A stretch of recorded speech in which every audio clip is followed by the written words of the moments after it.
Please. 10 beautiful chats with fabulous people. You've got a fabulous person today as well. Look, I just want to check in. That's all we've been doing these past 10 weeks, checking in and making sure you're good, making sure you're well and happy. How have you been? What's new? I've been hearing a lot of great feedback from you. You've been staying busy. You've been sending those CVs out. A lot of you've got jobs. Oh my God, thank God, through this crazy time. Productions are back up and running, some of them. Makes me happy. So look, I don't know if you can hear some background there. That might be from our esteemed guest. But let me come to her in a moment. We've been going behind the mask and giving service to this fabulous yet tricky industry of ours. We've been staying connected and motivated. That was our goal. We're a creative community. And this really is about bringing everybody together, feeling safe, and knowing that you're not alone in this difficult time. So, we've had incredible feedback from runners to heads of department, travel agents to talent agents, actors to actors, and everyone in between. Keep that creativity flowing. And I'm so glad you've been joining me all these weeks. We will be coming back. But anyway, I'll explain all that later. Let me introduce myself. My name is Yana Groves. I am a TV and radio producer. I have worked for LBC, London's talk radio station, for the BBC also. I've worked on huge unscripted formats like Farmer Wants a Wife, The Living Room, Celebrity Apprentice. I'm an ex-presenter, I'm a trainer, I'm a mentor, and I'm also a doctor of neuroscience and a keen collector of ancient figurines of rabbits. Small rabbits. Anyway, enough of that. I want to tell you about some of the people we've met so far. Ready for the recap? Here we go. We have spoken to Laura Cassidy, incredible producer and reality gun. Jasmine Parkinson, TVCV founder and reality TV production manager extraordinaire. Angie Greaves, UK's smoothest and hottest radio presenter. Alex Mavrodakis, supervising executive producer, ITV Studios. Janine Cooper, I have to say it in French. My grandmother's name was Janine. Janine Cooper, executive producer and godmother of gargantuan content. Lindsay Vine, from fuzz to format creator. Mike Goldman, TV presenter, who puts the Big Bro show in Big Brother. Hope you've been watching. And Joe Siddiqui, series director, maker of all things unscripted.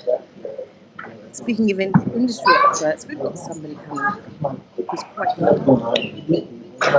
She is a TV mastermind, boss of branding, executive producer, and CEO whisperer. She has been director of television content at Fremantle Media Australia, executive editor at Format Entertainment. So many things. A Format Entertainment at BBC UK, a creative strategist for BBC Worldwide. We're going to be talking the secret to sticky TV, having the X factor in whatever you do, and the essence of being interesting. Right? Got it? We're coming back to that. So look, what's the good news in the world? We're surrounded by hard news, difficult news, bad news, scary news. We're not here for that. We're here for good news. So, what I've heard and what I've seen is that Rika are looking for people, Enterprise Shine are looking for people, WTFN are looking for people. These are production companies if you're not in the industry. This is great news. Make sure that you're putting yourself out there. Remember, be outstanding, stand out. Aha! Loretta's asking, is there a TV in the background? No, there's not. Loretta, there's not. Do you know what it is? It's Marion Farrelly, my next guest. And with no further ado, let me introduce her. And here she is. Woohoo! Hello. Can I tell you what's quite funny? When you put me on mute, I couldn't hear anything. So you could have introduced me by saying she smells like an old bag of hay and all she does all day is eat biscuits. And I'd have no idea, which is so nice. That's so funny because I did actually say something about a bag of hay and biscuits. She smells like hay. Can I tell you something before we start? Can I tell you something that I think is quite funny? You can be the judge of it. I did a talk overseas for a bunch of people. They didn't know me. So it was, I can't tell you what it is because when you hear the story, you'll realise why. And the person who was introducing me to this very elite bunch of people that I was speaking to, he decided to just completely make up my introduction. And he's a good friend of mine. And he said she starred in movies with people like Arnold Schwarzenegger and Sylvester Stallone. She's won Oscars and Emmys. And these people are literally like clapping like this. And I was standing next to her. None of that at all. This is all absolute lies. And afterwards, they were going, what was Arnold Schwarzenegger like? I was going, great. Yeah, that was a really good movie. What was the name of it? And I'm like, Juror Country Club. I mean, literally just making stuff up. So you could have said anything at all. I could have. And I am in. Well, look, Club. Thank God we have witnesses. Witnesses, did I say nice things about Marion Farrelly or did I not? This lady is, a lot of you know her. She's a big cheese in telly and not in telly. As I said, she's the CEO whisperer. Are you not, Marion Farrelly?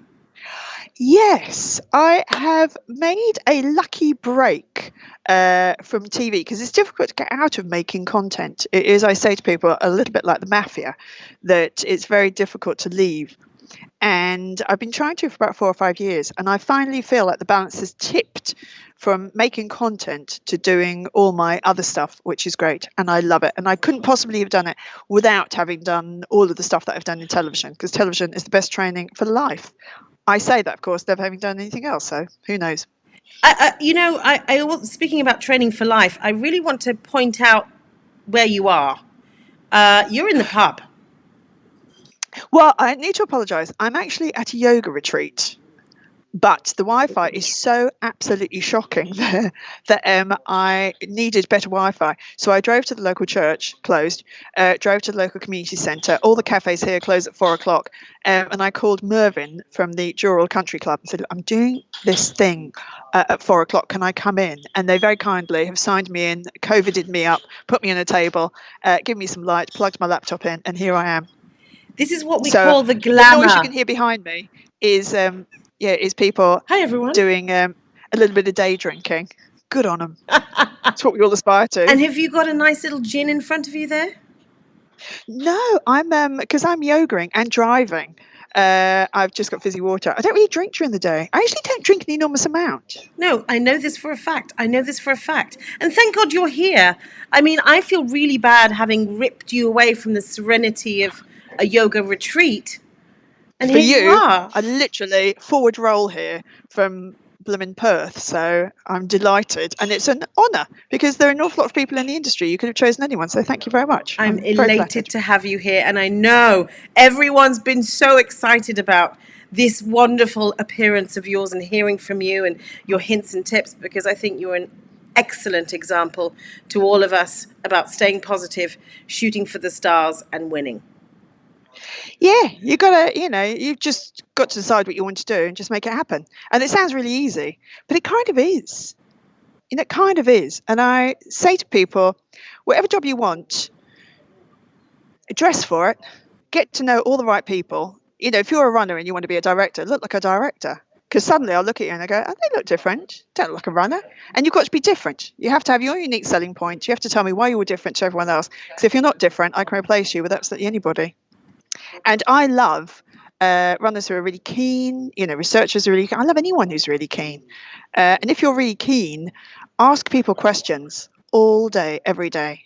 And keep a little file in your phone and put in all the mistakes you've made so you never make them again. And all the stuff that you've done that's really good that you see other people doing that's kind of best practice. Keep that as well. And just build up a little encyclopedia because you get smart very quickly. Getting stuff wrong is brilliant. It's really, really, really good. I just messed up constantly for about the first 2 years. And within about 3 years, I was a producer of one of the biggest shows in the UK. But I had messed up an enormous amount first. Well, I think we all have a few of those under our belts. I remember one day, I was thinking about this the other day, and I'd found this thing called a shiwi. This is a long time ago. It's been like 1990 or I something. remember the shiwi. You might remember it because it was in the papers. I think it might even have been on the news. And we had a mum from the Family of the Week on this show called The Big Breakfast. And The Big Breakfast was this crazy morning show on Channel 4 every day. And I decided that I wanted to try the shiwi, and I thought I'll get someone to wee into it just to see if it works. But I thought, how can I tell if this person's weeing? So I put them behind a hedge and I got them to wee into a biscuit tin. And it was 8 o'clock in the morning. I had a grown woman peeing into a biscuit tin live on television, and within about the first 3 splashes, I could hear the phone going, could hear the lawyer literally shouting, "Stop her weeing!" And I'm like, "That, can you stop weeing?" She's like, "Not really." She's in the 40s or 50s or something. I mean, when you're 18, you can stop weeing anytime you like. You go back to 40, no chance of that happening. Niagara You get Falls. to 50, you pee like a donkey. You know, I knew you and I would get distracted on these things. I actually remember doing a review of the shiwi in radio. Imagine how that sounded. Should have got her to pee into a biscuit tin. It's the way forward. It was I think it was page 4 and 5 of the Daily Mirror. I mean, it was just everywhere. You know, they've stooped to new lows. I came into work, everyone started clapping. Congratulations, you're in the papers again. We have to look. That's what we do. We create a buzz.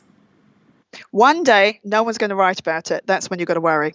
Agreed. Speaking of writing about things, you have been on productions that are iconic.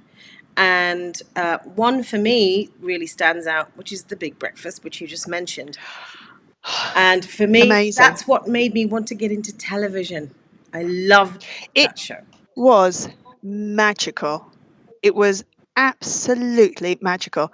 And it was created by Charlie Parsons, Wahid Ali, I think Bob Geldof, Murray Boland, can't remember the others, Duncan Gray, bunch of people. And it was very scientific. You know, there were really, really clever people. It looked bonkers, and it was, but it was very, very, very specific bonkers. And they did lots of research and realized that people watch TV in the morning for 12 minutes, 20 minutes at a push. So in every 12 minutes, you have to have something happy, something sad, and some news. Everything was really, really small. So everything lasted about 3 minutes. The longest thing lasted about 6 minutes. It ate content. You couldn't have anything been on TV before. And it was groundbreaking. Really so was. 200,000 people watched the Channel 4 Daily. Charlie Parsons said, if we hit 200,001, we've beaten them. And we were 2 million in about 2 weeks. And it was the show everyone watched, and it was the show everyone wanted to be on because it was really well produced. The ideas were just crazy yeah. good. Everything had a beginning, middle, and end. And it was different. It was so different to everything else on television. It broke every rule. It's the first one that really was handheld and in your face. It's the first TV show, I think, that put real people on TV. Absolutely, absolutely. And, you know, there were iconic moments with Bob Geldof and Paula Yates on the bed. Wow. We were in the news every single day. I mean, we were just a publicity machine. And it's, you know, careers started there, really. You know, Chris Evans hadn't really done a whole lot before. Neither had Gabby Roslin. Paula was famous. I mean, Paula, I just loved so much because Paula was Paula every single day, and she had no concept of who was famous and who wasn't. So we did an interview with Arnold Schwarzenegger, and I'd said to her, be nice, because he's really famous, one of the most famous people in the world at the moment. Be nice. And she went, don't worry, I've met him before. Great, be nice. So he walks in, and hi Maz, I'm the producer, this camera person, sound, lighting, Paula, I think you know. And Paula genuinely said this to him. She said, I know this old C word. And we're like that. He's the most famous man in the world at the moment. Oh, thank you so much. I'd left my driving license over there. Thank you so much. Can I just interrupt for a second? There's so much going on. I don't know if you're hearing what's happening overhead. These are low-flying military helicopters.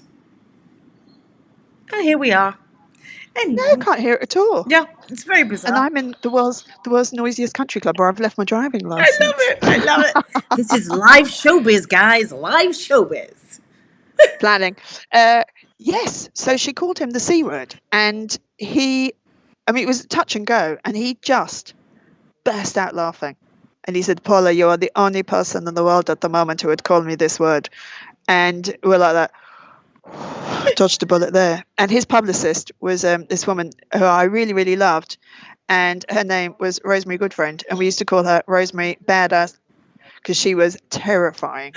And when Paula called him the C word, she was literally like that at me. I thought it was the end of my career. I thought I'm going to go and open a cake shop in Bath. And did you ever open that cake shop in Bath? No, I still think about it.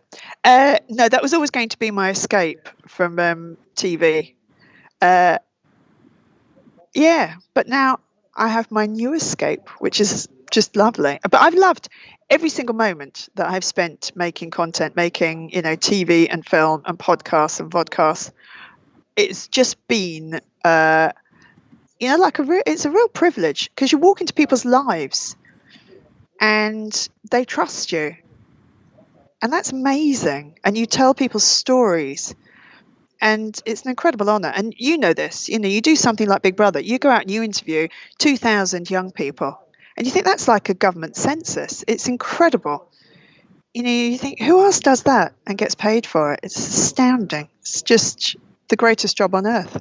I think also it's because we have a fascination as producers and as crew and people who work in this industry. We have a fascination about the human spirit and what makes people tick. Yes, I was on a boat with Charlie Parsons and Wahid Ali. And they started the Big Breakfast. Charlie then came up with Survivor.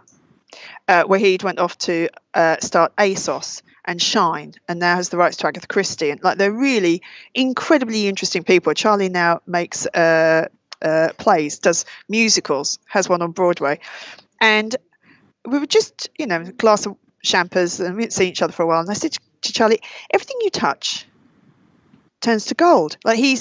He made TV. He made the biggest show on earth, Survivor, still going. I mean, phenomenal. Then decided he'd get into musicals, put on, I think, The Railway Children. He now has, I think it's called The Man from the North, which is the story of, I think, Bob Dylan. It's just gone to Broadway, won loads of awards. And I was saying, how is this possible? What is it about you, Charlie, that makes you so phenomenal? And he's a very, very modest, very quiet, very good fun. He's happy to take a back seat in a room. You'd have to look around and go, where's Charlie? He's not. And he said, do you know what I think it is? He said, I'm curious. He said, I'm really curious about everything. And I thought, that's it. He's so interesting, Charlie. You sit and have a conversation with him. He once called me at something like 4:30 in the morning. 4:30 in the morning to ask me if blueberries came into season. So when I was working at the Big Breakfast, phone call went a bit like this. He went, Maz, where are you? I'm in bed. What are you doing? I was asleep. It's 4:30. I thought you'd be up. No, I finished work at midnight. He said, I thought you might know this. And I thought it was going to be something to do with the next show. He said, when are blueberries in season? I went, what? He said, blueberries, when are they in season? I was just wondering. I don't know. I'll find out for you. And so how I found out, called him back.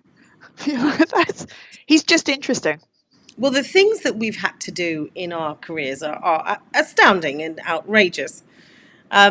You've worked on and created the world's biggest formats. You've won BAFTAs, Logies, Actors, Astras. What is it that makes engaging, award-winning content? So I'll tell you what I've done through my career. I've surrounded myself with really clever people. I like to be the dumbest person in every room, which sounds self-deprecating, but it isn't. It's a strategy. that I surround myself with really clever people who are better at directing, better at shooting, better at storytelling, certainly better at budgeting. So I think that's number one. Don't be the smartest person in the room, because you've got nowhere to go and you've got nothing to learn, and you only have the limit of your ability. So make sure that everyone around you is much smarter. Be different. So I have 3 rules of content, and you'll have heard me say this 75,000 million times. Make me laugh. Comedy trumps absolutely everything in life. Comedy brings people together. If you're sitting in a restaurant, the people at the table next to you laugh, you laugh. It's very primal kind of thing, laughter. When we're laughing, we're open to suggestion. So if you want to sell someone something, use comedy.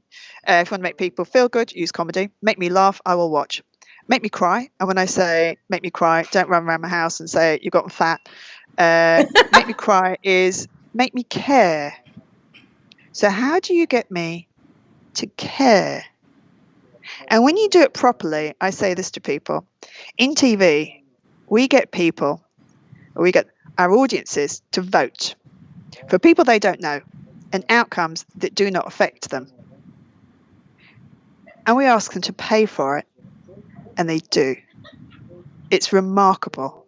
I did an interview with a government department recently, and we were talking about something, and then they said, what else do you do? And I said, well, I've spent 25 years getting people to vote for a living. And they went, oh my God, yeah, you have. I went, yeah, we're really good at it. More young people voted for the final of Britain's Got Talent than in the general election. More young people voted for a dancing dog than in the general election. I mean, it's absolutely insane. So make me laugh, make me cry, so make me care.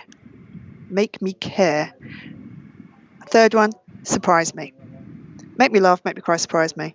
Anyone who is watching, do this as a masterclass tonight. Open a bottle of absinthe or whatever your thing is, and watch the Susan Boyle clip, which was produced by a guy called Ben Thursby, who I think is one of the greatest content makers on this sweet, beautiful planet. And Susan Boyle is famous, not because Susan Boyle is a great singer. She's fine. She's fine. But she had a really brilliant producer. And he told the most amazing story. He made you laugh with her and at her. He made you care about her. You cared about her. And then he surprised you. And the reason Susan Boyle was nobody on Friday and on Oprah on Monday is because Ben Thursby is the most incredible storyteller. If you can tell a story really, really well, you change the world. And people underestimate it.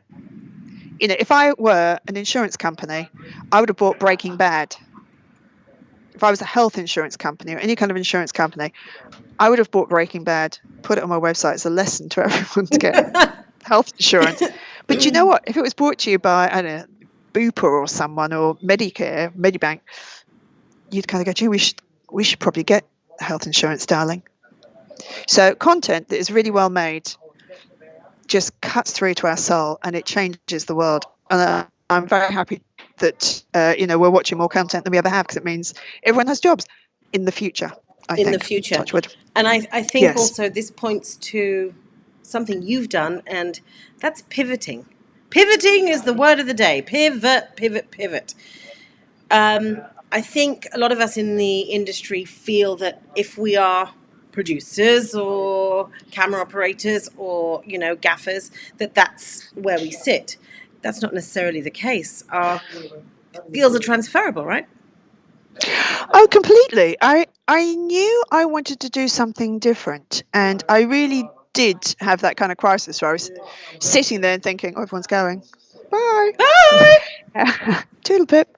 I was thinking, I have no transferable skills. I don't know how to do anything other than make content. But actually, when you think about what we do, we're everything. We're journalists, we're storytellers, we're camera operators. Sometimes we're architects, we're business people.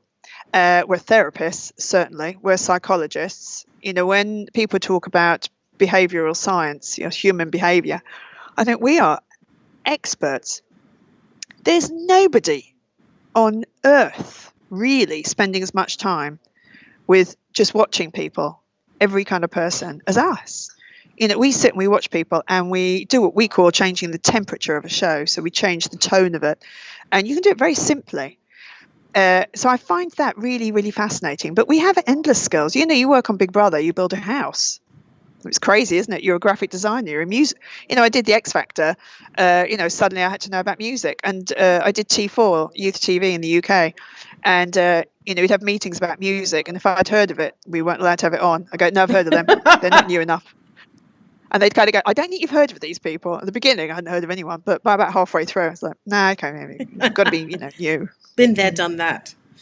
Well, I mean, this is what's great about this time. We get to explore what our talents are and transfer them into something that might be workable. This is an unknown landscape for all of us. And it might be that our careers don't look like they used to.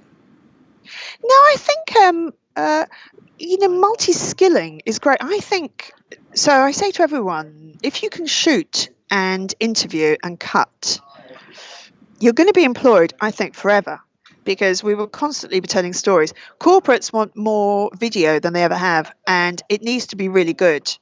I think that we'll be doing virtual conferences. Who better to put in a virtual conference than the TV maker? When I do talks, people come up to me afterwards and they go, oh my God, I was just paying attention all the way through. It was really funny. And, I took this away from it and this and this. And they sound really surprised. And I say to them, I'm a producer. It's my job to make that hour really interesting. It's not a kind of chance. I think about how to hook you in at the very beginning, and then I'm going to trail something that's coming up, and then I'm going to tell you something that's really practical. Then I'm going to get you to do something, so you move your body, you talk to the person next to you, and then we're going to laugh a bit, and then you're going to interact again. And then that's reset, So we do it in TV. We chapter, don't we? It's this chapter, and then we're going to change the music and change the tone to the next chapter. And what you're saying to your brain is something new, something new. And French motorways, if you've ever driven in France, they understand this. So they'll have a straight road that goes forever. But you'll be driving along and suddenly there's an 18-foot yellow triangle. It's an 18-foot yellow triangle. I always wondered what the purpose was, but that makes sense. Resets your brain, because suddenly you're going, that was, you're in a trance and you go, oh my God, that was the yellow triangle. That is did you see that? And you're suddenly paying attention again. Yeah. And that's what we do in TV. If we think that you're getting bored, we switch it. And it's what I do when I do talks. I watch the audience and I think, okay, you're laughing at that, which means you're this. I'm going to get you to do this. I'm going to get you to do this. So, we're constantly reading the situation. And being responsive and reactive. Yeah. And, you often say, it's not my job to be interested. It's your job to be interesting. Yeah, I think it sounds like a terribly brutal thing to say, but I say it as much as I possibly can because I think it's absolutely true. And I think we take it for granted that if we publish something, people will watch it or read it. And that's not the case. So I want everybody who is watching this tomorrow, just in your phone, make a little list of the number of times you used the remote control on someone or something. So, we all have a remote control. When it's boring, we switch something off. Now, imagine if you had one in life. And you're in a meeting and someone is talking and you just click them because you do. How many times are you somewhere and you just go, right, okay, switching you off. And now I'm going to think about that. And we do it maybe 40 times a day. I do it quite often, yeah. But we don't think, I do it consciously because it's something that I teach. So if you're interested or if you're interesting, I'll be interested. If you're not interesting, I'm not interested. And everyone is the same. If something is dull, we mentally switch off. And this in TV. We put the big guns up the front because if we don't, no one's going to watch it. Right. And people often say, I'd be in an edit and they'd say, in 10 minutes, it's really interesting. You go, there'll be no one watching in 10 minutes. There'll only be people who are in hospital, flat in a bed, who can't get out of it, or people in prison. Everyone else will have gone. They'll be watching something else.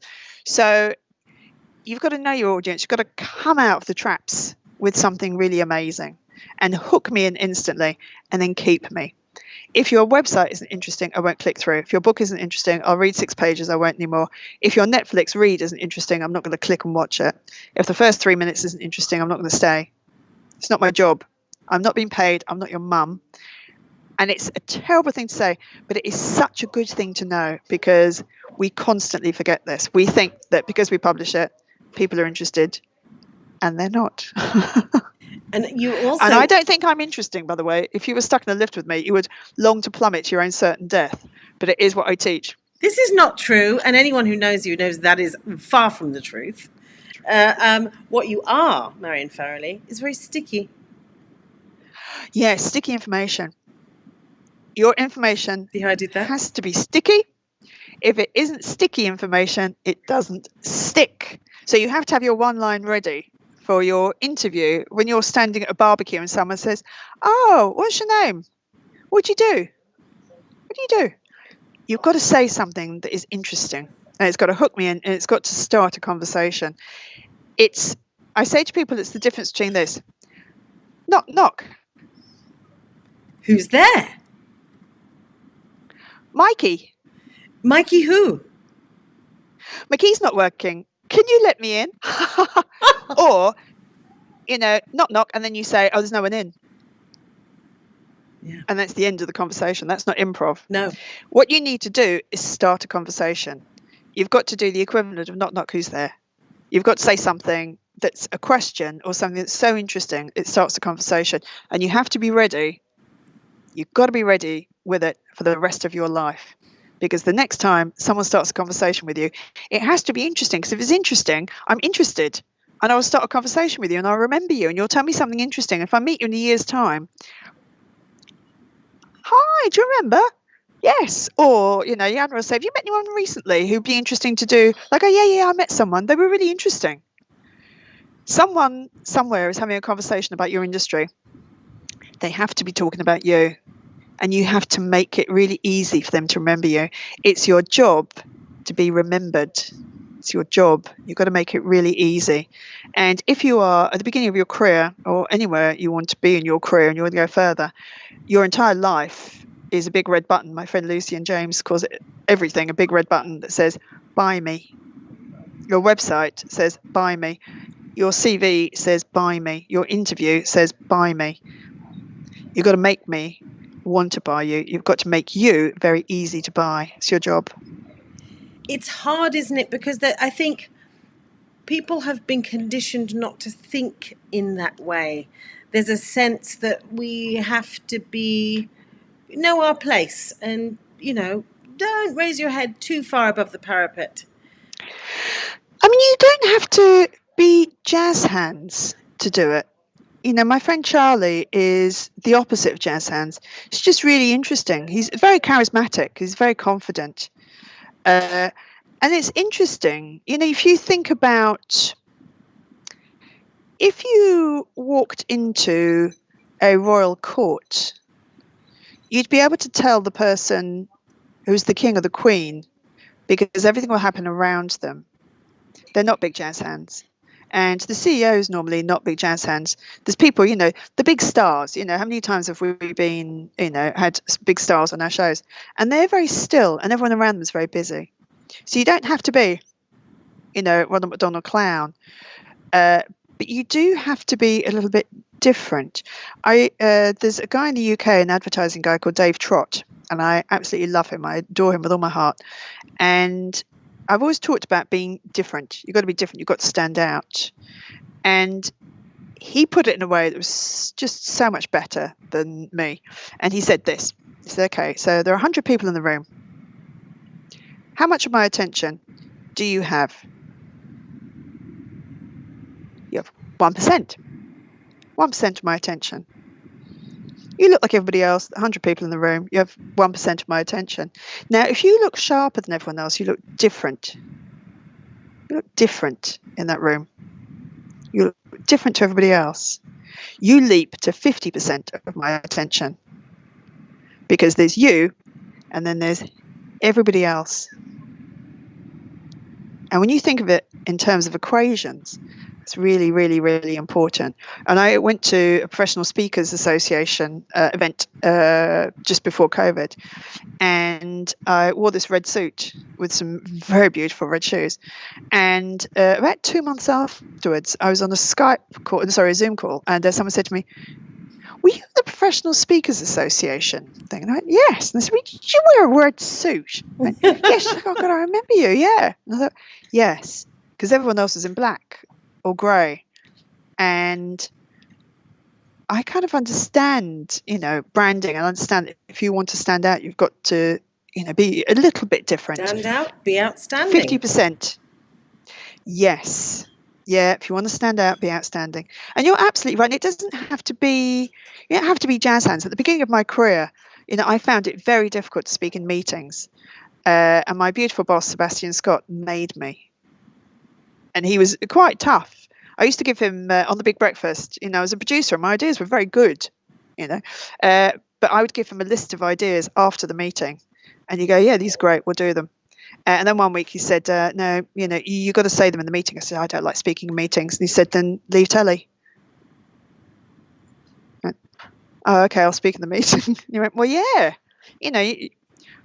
what do you think? Do you think you're going to be the special one that is never going to speak in the meeting? Like, no, we have of course to learn not. from It's your somewhere, job. right? We have to learn from somewhere how to use our voice and speak out A little bit and not be brave. afraid of failure. Got to be a I think little that's bit the fear, brave. right? You don't want to be afraid of saying something wrong or appearing like you don't You'll know. definitely say something wrong. Get over yourself. You definitely will. And when you fail, it's the greatest gift you can ever have. Because if you're doing the same as everyone else, I can replace you with anybody else. And I don't mind people who get, everything wrong, but one really great idea. I love creative people. So 99% of your ideas are rubbish, and, you have one brilliant one. And that makes you so valuable. Because if you're one of the crowd and you have mediocre ideas, I can replace that mediocre idea with another mediocre idea. But yourself, on Big Brother, I surrounded myself with people who were quite mad. And Well, I mean, quite bonkers. Yeah. me included, But they yes. were geniuses, and 80% of the stuff was too mad. And, 20% was genius. And when back in the oldie days when we made Big Brother, it was the #1 show. You think for a reason, not luck. It was because the people who came up with ideas were extraordinary thinkers, brilliant people. And of course, they've all gone off to run, the biggest shows in the country. have. So They have. it makes perfect sense. Yeah, all of them have. They're, astoundingly clever people. Yeah, they really have. Oh my gosh, speaking of astoundingly clever, you are so engaging, I didn't even notice the time. Oh my God, sorry everyone. Everyone's got a life. Everyone's got to go and have a life. Perfect, it's perfect. Look, while you're there, I'll hold on to you for a second. We've had lots of comments. Of course. Am I surprised? I can't see any comments. Oh, well, see, Looking in the wrong place. I'm lucky because I'm in the driving seat, so I get to see them and read them to you. Now, obviously, there were lots of comments. Give me the bad ones. Yeah, right. Well, there were comments about you being in a pub, which I think is hilarious. Very COVID friendly. Literally had to have my temperature taken. There's a lady who has a sign that says COVID warden, and you've got to sign in. You've got to give them your driving license, which is why I left mine over there. And literally, I am awash with antiseptic. Well, you look squeaky clean, which is shiny, fabulous, and obviously inside too, because you're at a yoga retreat, right? Shanti. So Rosalind is saying, hi Maz, hi Yana, hi Ros. Love Ros with all my heart. Yes. Wow, beautiful human beings. And Mark Brannigan is saying, great work, Maz. Love Mark Brannigan. We've worked together on a lot of things. There are certain people that every time I move jobs, I go, right, bring the gang. They'll make me look really good. I love that. Dion is one of those. He Dion. Says, LOL, my hot head skills really work well in a security CCTV room. Fact. He's a genius. He is the one who discovered, do you remember we had a fire? And it was really, really late at night. And he was the one who said, I think the place is on fire. Oh, yeah, you're right. Thank God for you. Thank God for you. Lauren is saying, she enjoyed that little phrase of yours. I'm not being paid, and I'm not your mum. It's true, Lauren, isn't it? It's absolutely true. It's the first time I said it, I felt so sad saying it. And I said to people, I think you're going to hate me for saying this, and then afterwards, about 40 people wrote to me and said, thank you. I'm going to go back through all my assets and just take out all the nonsense, just leave the interesting stuff. I went, yeah, great, do. You'll absolutely succeed. It's impossible for you not to. And speaking of interesting things, Marion Farrelly, you're doing something very, very interesting and very new. What are you up to? Yes. Well, You know, lovely Alison Black, who has a brain the size Yeah. of Venezuela, smartest woman ever. And she's very good friends with Dr. Mark Cross. And she made Changing Minds to the ABC. And Dr. Mark Cross is Australia's leading psychiatrist. And you spend 2 minutes in his company, you just feel like everything is going to be fine. And we were chatting about the fact that anxiety has gone through the roof. And I'm very blessed. I don't suffer with anxiety, even though I've been in a very anxious industry for a very long time. I have managed to arm myself somehow against it, or it's my nature, I don't know, but I'm very, very blessed. He is the most anxious man alive. He's just written a best-selling book about anxiety. So we're doing a vodcast. It goes live on our Facebook page, The Anxious Shrink, on Sunday night at 8 o'clock. And it's also on our website, theanxiousshrink.com. theanxiousshrink.com. Conversation.com. It's a conversation about anxiety that won't make you anxious, with a few practical tips. Fingers crossed. It is so needed. It is so needed. So timely. I think. And it's weekly. This is exactly what we need. And he's great. He's very practical. I'm super excited. And Maz, you have as I say, we don't have too much time, but you are now the go-to for corporates, for huge names in different industries. You've been flown around the world to talk about branding. What can you, some final words for people who are wanting to sell themselves now? Okay, so very, very quick lesson in branding.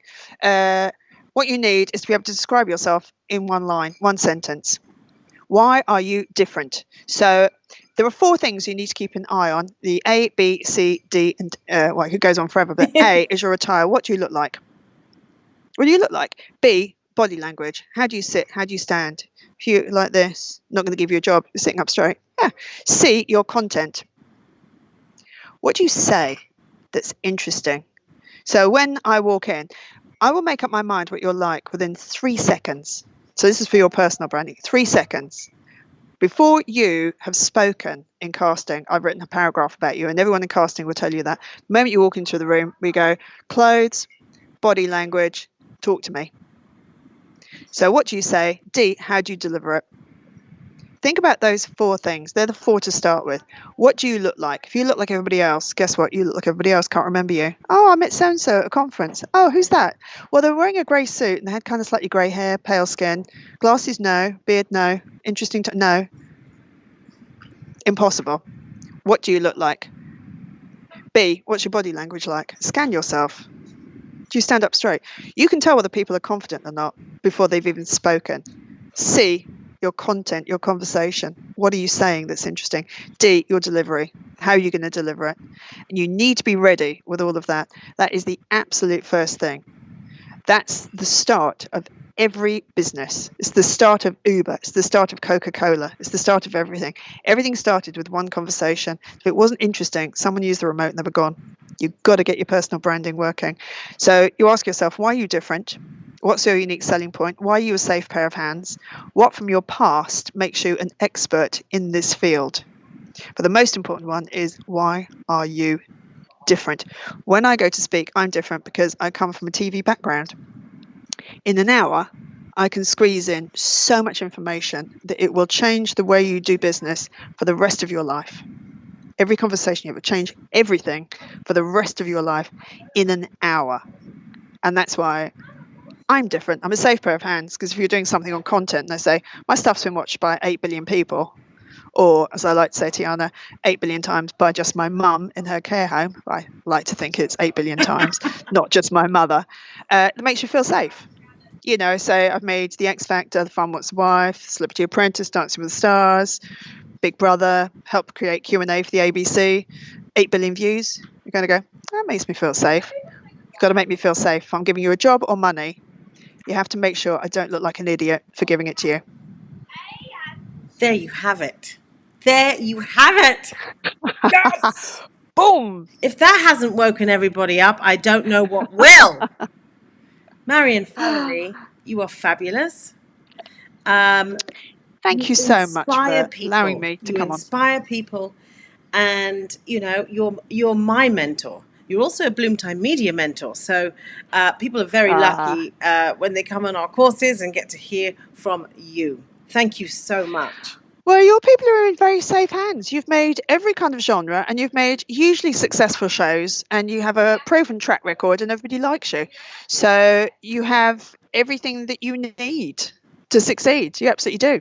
And as you say, it's about surrounding yourself with fabulous people who do great things, talented people. Marion Farrelly, if people want to reach out to you, mazspeaks.com, correct? Mazspeaks.com. Yes, that's my website. It's a dreadful website. It really is. I mean, the irony. Or on Facebook, I'm Mazola Fazola. So friend me. And I'm Maz Speaks on LinkedIn. LinkedIn's better. I'm a bit more on LinkedIn than on email. Yeah, so LinkedIn, Maz Speaks. You are fabulous. Come, let's hang out. Let's be pals. I can't thank you enough for taking time out from your yoga retreat. This is what we call dedication. Marion Farrelly. For you, anything. The Empress of Entertainment and a fabulous, fabulous woman. Thank you so much. Go and go in peace. Namaste. Thank you to anyone who's watched. Thank you for staying till the end if you're still here. I appreciate it. Very honoured. Thank Goodbye, you, my darling. Farrelly. You're the best. Mwah! You're the best. That was the very, very stunning Marion Farrelly taking time out from her yoga retreat to talk to us. Forgive us for the sound issues we had earlier on, but hey, that's live entertainment. Also, thank you for your beautiful comments. Thank you for staying so long. We've gone way over, but hey, what? Look, it is our final in this series. We've done 10. The plan is to come back again on the 8th of July with a very special celebrity guest. Oh yeah, we're upping the ante. Look, it's time to say goodbye. I just wanted to let you know about some of the things coming up, the courses that I've promised you. We are doing a shooter-producer course. Remember we talked about this? We're doing it. By popular demand, the fabulous DOP Andre Evis, who's worked on massive shows, is going to be with us as your mentor. That course will be running from 9 till 5 on the 31st of July. Book in. We'll give you the details on Facebook. You'll be learning technical camera knowledge, essential producer skills, because you know what? We have to pivot, upskill, and this is what executives are looking for right now. So that's excellent. We also have the 2-hour, over 2 days, keys to casting, story development, and how to conduct the perfect interview. It's an online TV producer upskill course. Bit of a mouthful, but it'll be really well worth it for you. Again, all the details will be on the Facebook page. Thank you so much for joining me over these last 10 weeks. I've loved it. We're not going anywhere, by the way. We're just, having a little break, and we'll be back on the 8th of July. Take care of yourself. Be informed. Stay safe. Don't forget, stay safe. Get yourself prepared for when all of this hopefully eases. And we've seen a lot of change in the last 10 weeks. So let's keep our fingers crossed that it's heading in the right direction. All right, get in touch. bloomtimemedia.com or email me info@bloomtimemedia.com. I cannot thank you enough. You are fabulous. Keep in touch. Let's keep this momentum going because we're going to need each other through these next few months. All the best to you and yours. Remember, stand out and be outstanding. Mwah.